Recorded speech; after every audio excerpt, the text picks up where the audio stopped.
Escuchó cuántas veces se mencionó la palabra brutalidad. ¿Por qué estamos siendo más violentos, más salvajes? ¿A qué se lo atribuimos? Por eso decidimos buscar a Mónica Ramírez Cano, es psicóloga, criminóloga y perfiladora criminológica. Hizo un perfil del Chapo Guzmán para determinar cuál es el punto de no retorno de un criminal de ese nivel.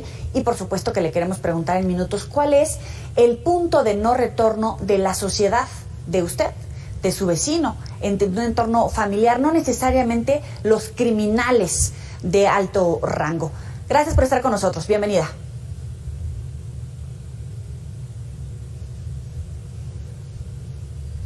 Muchas gracias por la invitación. Gracias a ti. Vemos el caso de Luz Raquel, de Devani, el caso de Cuautla, el caso de Oaxaca.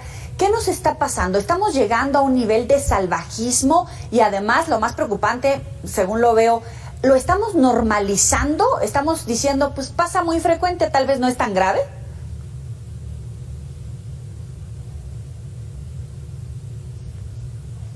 Una de las preguntas que generalmente suelen hacerme mucho es precisamente qué estamos haciendo como sociedad para que este tipo de cosas estén ocurriendo. Y nosotros como sociedad somos definitivamente corresponsables de lo que sucede.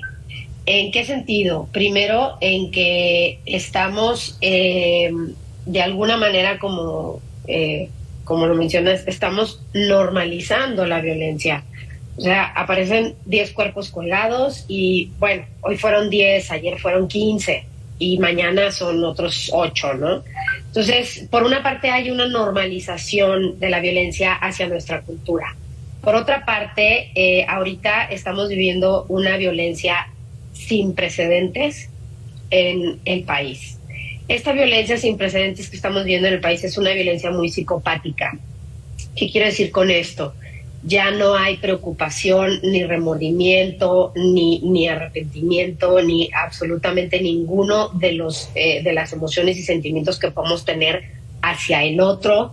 El valor por la vida humana, que es lo más preciado que tenemos ahorita, no existe. O sea, la narcocultura que se ha venido extendiendo y expandiendo a lo largo de tantos años de guerras entre grupos antagónicos del crimen organizado, bueno, pues ha provocado finalmente que efectivamente pues no valga, vamos, contratas a un sicario para que te mate a alguien por $1,000. Tú imagínate, ¿no? ¿Qué sucede con todo esto? Pues yo siento que, o sea, es importantísimo verlo desde una perspectiva totalmente multifactorial. Acabamos de pasar por un confinamiento brutal que provocó que los índices de violencia intrafamiliar se elevaran de maneras exponenciales. Esto por diversas razones, los papás no estaban acostumbrados a vivir con los hijos, ni en la pareja, o sea, estar tanto tiempo con la pareja, etcétera, ¿no? Después, también hay otra cosa que nos ha ayudado mucho, que son los medios de comunicación digitales que visibilizan con mayor rapidez y muchos más casos de violencia de género.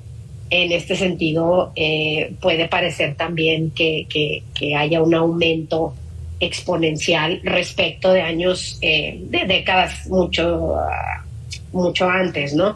Pero el problema de la violencia contra la mujer siempre ha existido. Lo que pasa es que ahorita las mujeres estamos levantando la voz ya. Estamos levantando la voz para que se nos defienda, para que el Estado nos proteja. Hay derivado de todo esto, hay una descomposición del tejido social terrible, muy pronunciada, en la que tenemos que trabajar desde cada una de las familias, por casa, tratando de retomar los valores, las convicciones, todo este tipo de cosas, ¿no? Y siento también que el varón ahorita, por todo el empoderamiento de la mujer, porque como te comento, esto no es de ahorita, o sea, ya viene desde la década de los 70s, 80s, 90s, la mujer ha de alguna manera tenido acceso a puestos laborales, a ser una mujer independiente, económicamente hablando, en muchos sentidos, pues. Y desde luego, por supuesto que el varón, por su naturaleza, y per se, que era el que estaba acostumbrado a tener en las generaciones de nuestros abuelos y las generaciones anteriores, pues a su mujer en casa, atendiendo a los hijos, atendiéndole a él, pues ahora su mujer no está ahí, ¿no? Entonces, esta parte en la que muchos hombres también de pronto te los encuentras comentando entre ellos, oye, no, pues es que, o sea, ya hay más mujeres en puestos de hombres como nosotros que hombres, o sea, ¿a dónde vamos a ir a parar, no? Entonces, hay un cierto enojo y yo creo que merece la pena que lo pongamos sobre la mesa. Vale la pena que se hable de este enojo que trae el varón en contra de la mujer. Pero los dos problemas más importantes y que son en los que debemos de prestar mayor atención es en la impunidad, porque sí, ciertamente ahorita se están pues tratando los casos que vemos que se han digitalizado, que se han viralizado por redes sociales y demás, como el caso de Devani, como el caso de Luz Raquel, como el caso de esta otra chica que tuvimos en Cuautla, y hay un grado de impunidad brutal. Y hay un grado de impunidad, y lo más triste es que no solo en materia de violencia de género, sino en muchos sentidos. Entonces, esa es por una parte, y la otra parte es la corrupción, ¿no? Pareciera que estamos luego atendiendo mucho más a los derechos de los agresores, de los criminales, de los delincuentes, y cuidando que no se les violenten, lo cual también está bien, no digo que esté mal ni mucho menos, pero eso deja pues muy de lado a la víctima, ¿no? Pero más allá del mundo criminal y el narco, ¿qué nos sucede como individuos, como familia, nuestros círculos más cercanos?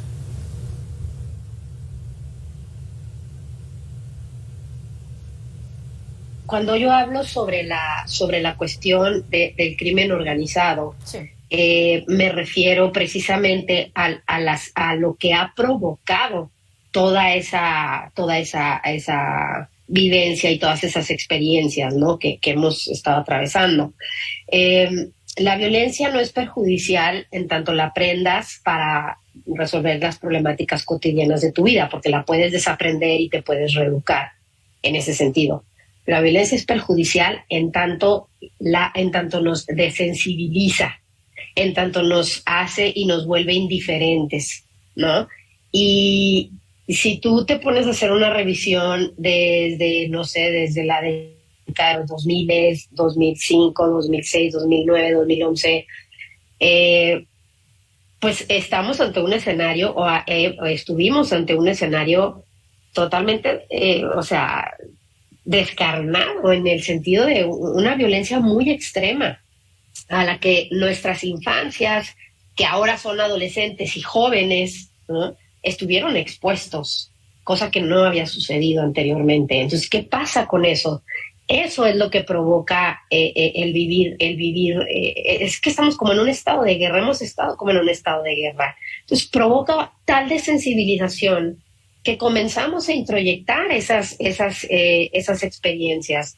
Y si ya nos estamos desensibilizados a ver pues aquí enfrente que vinieron y tiraron un cuerpo y demás, pues estamos desensibilizados también a llevarlo a cabo, a no preguntarnos el hecho de, ay, y si fuera mi padre o si fuera mi madre. No, porque lo estamos normalizando, como bien lo mencionas. Ese es el problema con la sociedad.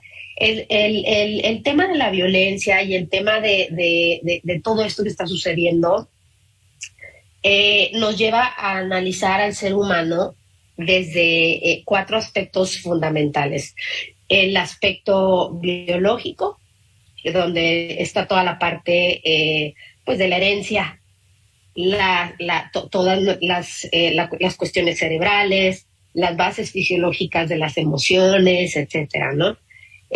A verlo desde la parte psicológica, que es cómo la persona vive, experimenta y procesa la información de lo que está viviendo cotidianamente, y además cómo lo significa emocionalmente.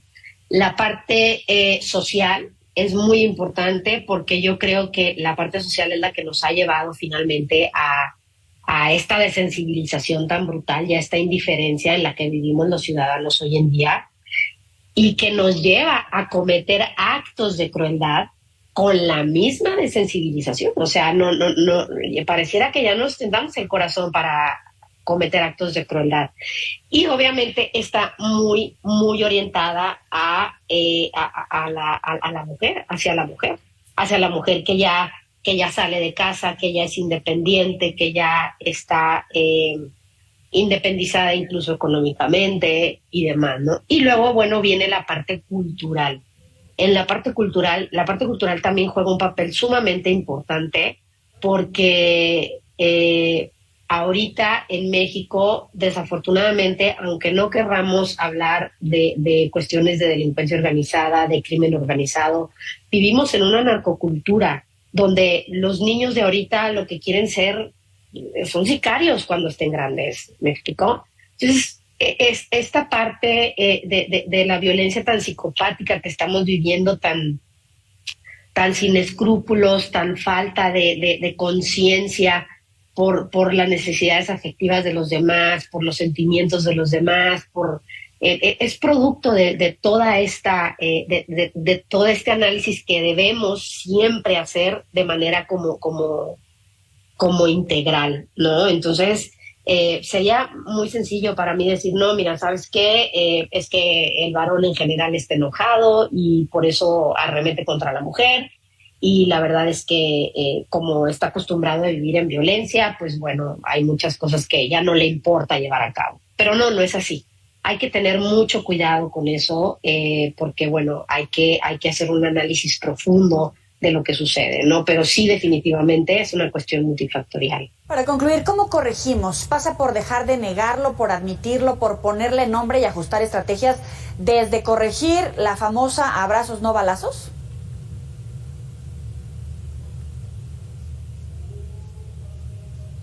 Bueno, definitivamente la ventaja que nos da el tener una problemática multifactorial es que podemos empezar a atacar el problema desde distintas perspectivas. Lo podemos atacar desde casa. Yo en ocasiones me pregunto y digo, bueno, hay familias que se quedan unidas, por ejemplo, en matrimonio, para no separarse, porque pues qué van a pensar los hijos, qué van a sentir los hijos, cuando en realidad les están enseñando maneras incorrectas de amar y de lo que debe de ser el amor, ¿no? Mutuo, por lo menos entre la pareja. Lo mismo sucede con todo esto, lo vemos con el bullying en las escuelas, con los niños. Es más, lo vemos incluso con las madres de algunos feminicidas que también se han viralizado sus casos en las redes sociales y en los noticieros, en los que pues son las mismas madres de los feminicidas los que protegen a sus propios hijos y no los llevan a que se responsabilicen de los actos que han cometido, ¿no? Entonces eso es gravísimo porque también como mujer nosotros estamos fomentando el machismo, estamos fomentando las conductas antisociales, pues por salvar a nuestros hijos, ¿no?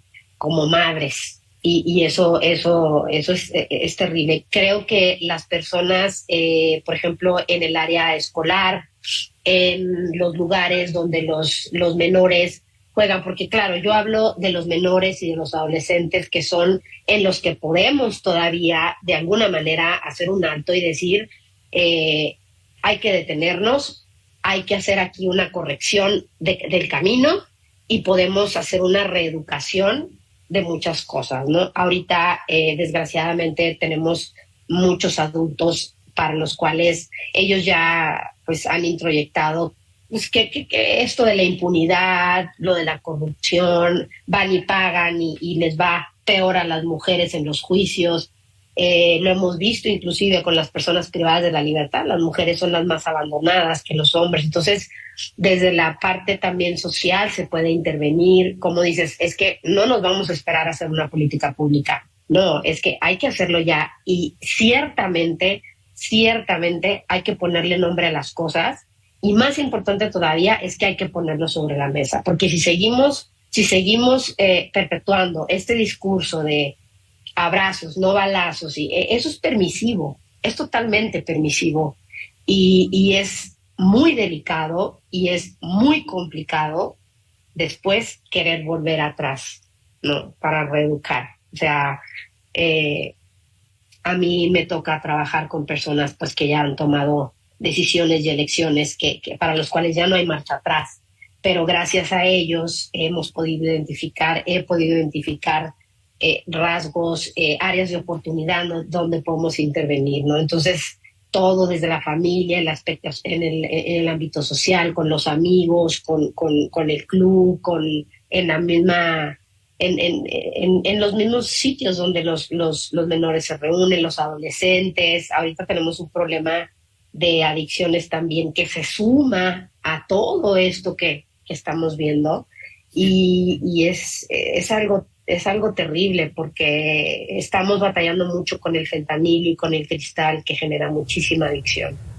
Mónica Ramírez Cano, gracias por estar con nosotros aquí en Mega Noticias.